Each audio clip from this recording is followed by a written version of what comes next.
आज सारसकणा ब्लॉक अंतर्गत 3 राज्य सीमांत भुरुसाणी पंचायत जामसला स्थित बिरसा मुंडा खेलपड़िया ठारे मेगा पानीय जल जोगाण योजना को पंचायतीराज और पानीय जल एवं ग्राम्य उन्नयन विभाग मंत्री श्री रवि नारायण नायक उद्घाटन कर आयोजित उद्घाटनी सभार विभिन्न विकासमूलक प्रकल्पर शुभारंभ कर मंत्री।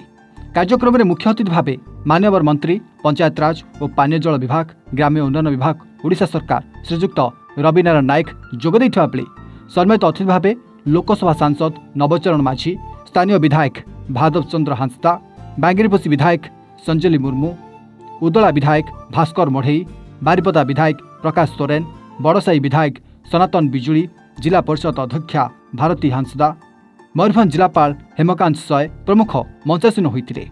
कार्यक्रम आरंभ में बिरसा मुंडा प्रतिमूर्ति में माल्यार्पण कर धुमसा मादलर ताले ताले नाची नाची पारंपरिक नीति रे मंत्री और अतिथि को मंच को स्वागत कर अणाଯାଇଥିଲା। सेहीपरि प्रभु श्री जगन्नाथ सम्मुख में प्रदीप प्रज्वलन कर सभा कार्य आरंभ होता।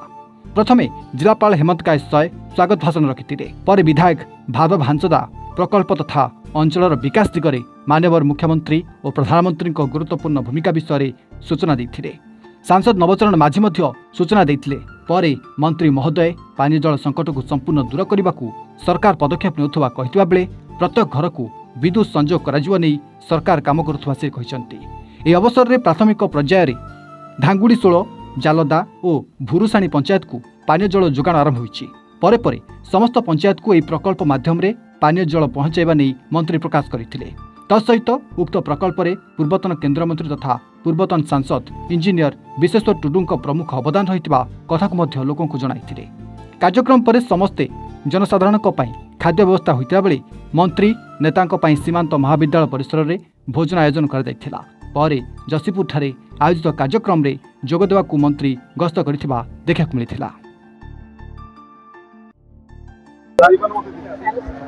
सारसकणा जहाँकि सुवर्णरेखा रेखा नदी ऊपर अच्छी आमे मेघा जल प्रकल्प उद्घाटन कलु।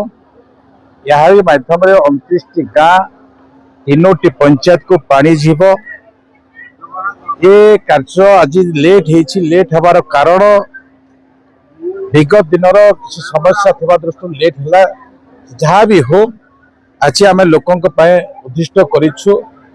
आमर यह व्यतीत एठिकार आम सिंगल सोलार प्रोजेक्ट गाँ मान को आम पाड़ी देवार भी व्यवस्था अच्छु। गोटे रास्ता उन्मोचन होती प्रधानमंत्री ग्राम सड़क योजना रास्तार उन्मोचन होती सीएमएस रे भी एक मंडप उन्मोचन होती।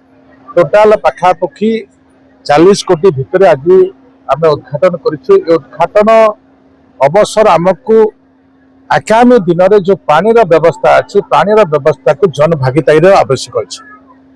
पंचायत सरपंच गाँ कमिटी समस्त केमिति पानी पाई पारिबे एक पानी मिसयूज केमिति न हो ये सबुठ बड़ आवश्यकता अच्छे। एवं पंचायत राज विभाग आज जो प्रकार काम करुच्ची बीजेपी ठार आरंभ करी मिशन पावर रास्ता पानी जाबतीय व्यवस्था जो काम करुच्ची ये काम करने व्यवस्था भितर आमर लोक भी आज जानिबार आवश्यक अच्छे। गाँ को सुंदर शासन करि परिबनी सरकार करि परिबनी।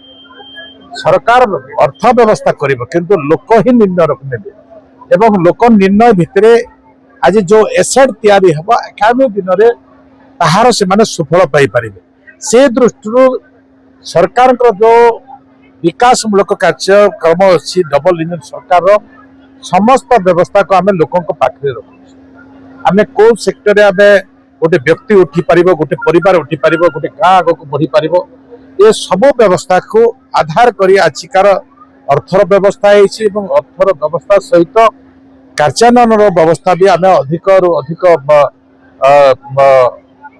पहुंची पारिबु शीघ्र हम ये प्रकार कार्यक्रम आम विभाग गुड़िक नहीं। मयूरभंज मलय नायक रिपोर्ट A1 ओडिशा।